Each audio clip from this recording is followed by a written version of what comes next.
Hello, this is Tom for Tabletop Tap Room. Today we're looking at giant ants, a staple of D&D going back to 1E.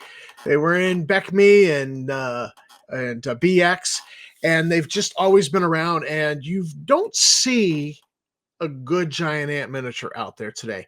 I actually did some half decent ones with a product I found in a store for $2. 7 giant ants for $2, which 20 something cents a piece with basing materials. I have about 35-40 cents in each giant ant that I just based up, but I've got a nice little hive of them to create problems for my player characters. Let's see how I did it. And so these were creepy creatures. They are produced by Regent Products Corporation of River Grove, Illinois, and they were glow in the dark.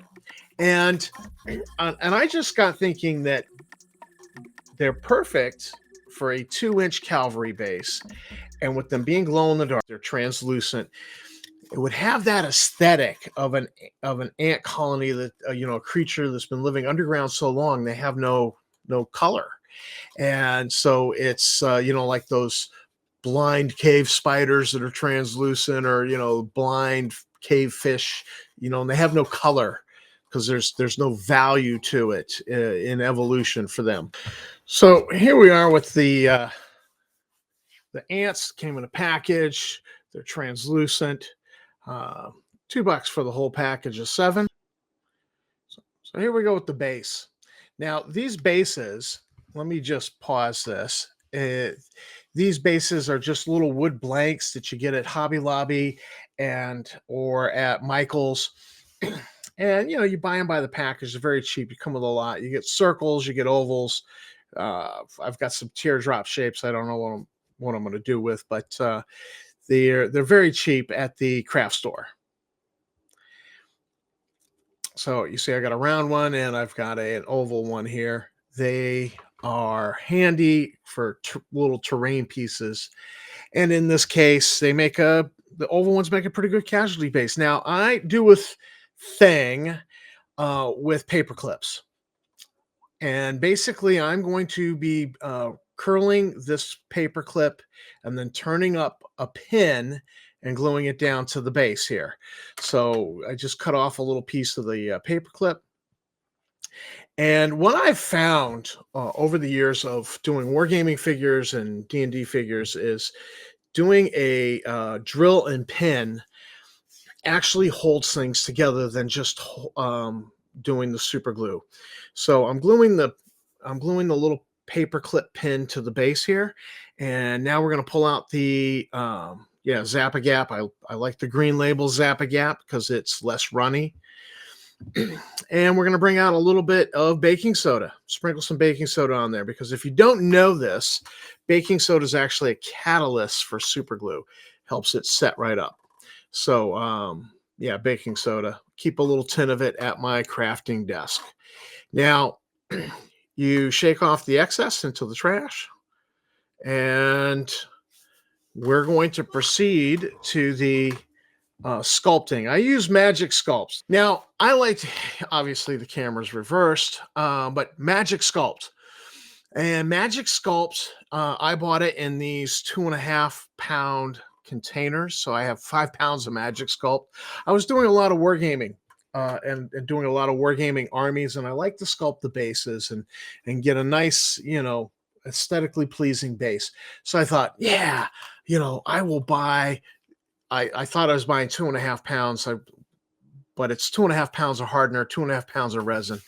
And so I have 5 pounds of Magic Sculpt, which is a lot, and I have not gone through it.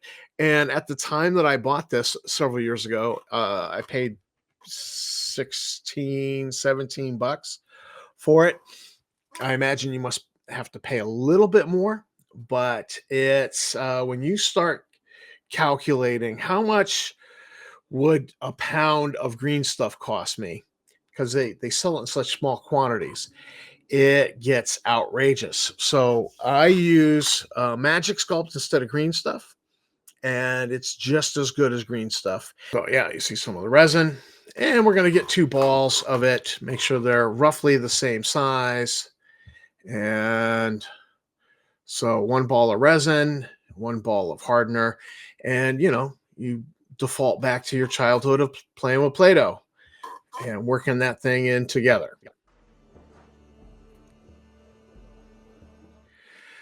Now, spreading it on the base, you spread it in with your fingers. That's going to leave fingerprints. So we'll switch up here to a silicone sculpting tool and try to smooth out and erase any of those fingerprint marks. And then we're going to texturize it with, you can use a toothbrush, but you'll see I've got this two-headed brush. I think it was for cleaning shoes. And yeah, so here is one of my silicone. This is one of my cheaper ones. It started, the silicone started coming out. So I don't recommend ever buying the cheap ones, because I just had two cheap ones practically break in my hands. The little silicone head came out of them, which is irritating. And I had to, find that very first one that I ever bought that was much better quality. So, you just usually a little bit of water.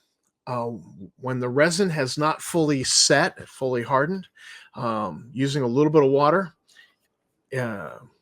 lets you smooth it out. It's amazing how well that works. So with the toothbrush, you're just gonna kind of pound it into the base here, and it gives you a nice textured effect that you're going to be able to dry brush, and it'll have a nice textured look of ground that I've just found reliably works. And when you're adding, when you're adding grass or any kind of a flock to it, having multiple different textures on a base just ends up looking good.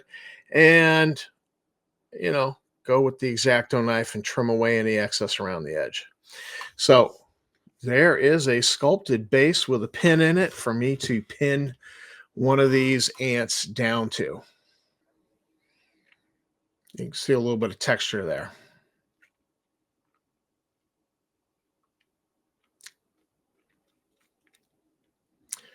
Now, to paint these, I don't always actually prime them.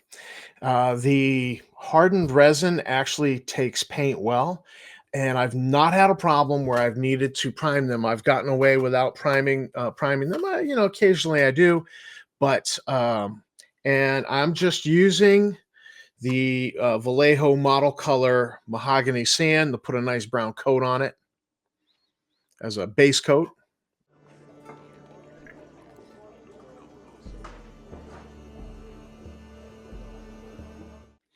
Now, I used to use like three and four different colors of paint.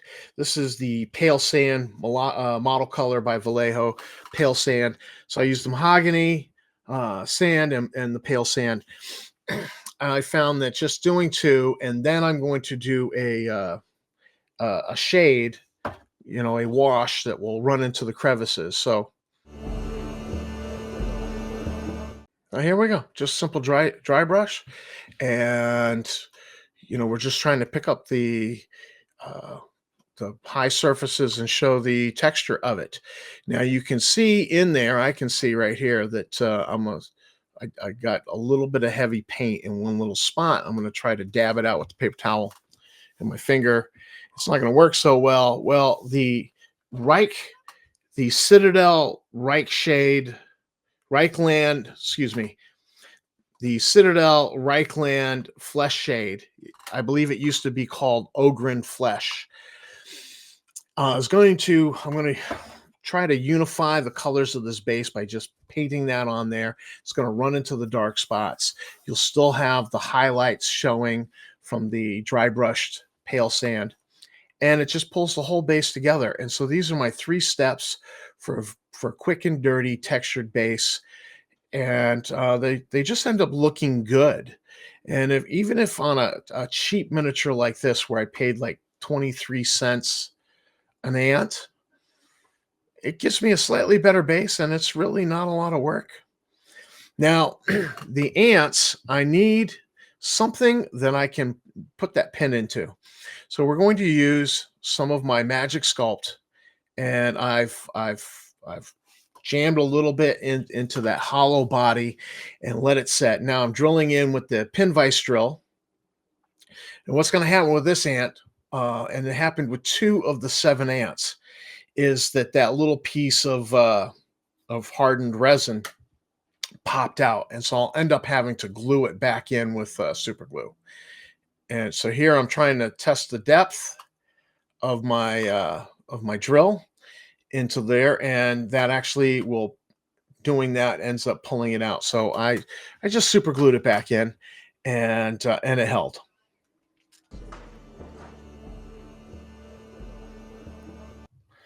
Now we're gonna trim.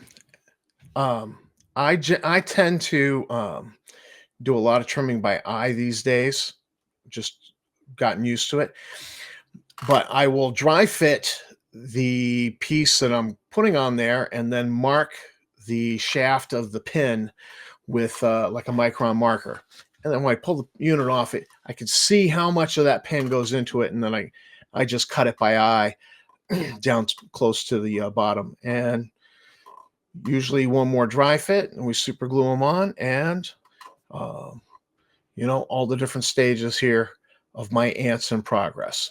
So there you go. I got a little squad of 7 giant ants to plague and attack my player characters with, and didn't cost a lot of money. And yeah, they're not high end miniatures, but they get the job done. And I didn't pay a lot of money for it, so I was very happy with this overall. Thanks for checking out the video, and got a comment. Maybe you're aware of an ant miniature somewhere. Cool looking man, and drop me a link, point me in the right direction. I might buy that. So particularly if it's cool looking, so that I have a queen to go with my little colony. But until next time, this is Tom from Tabletop Tap Room, and keep on gaming.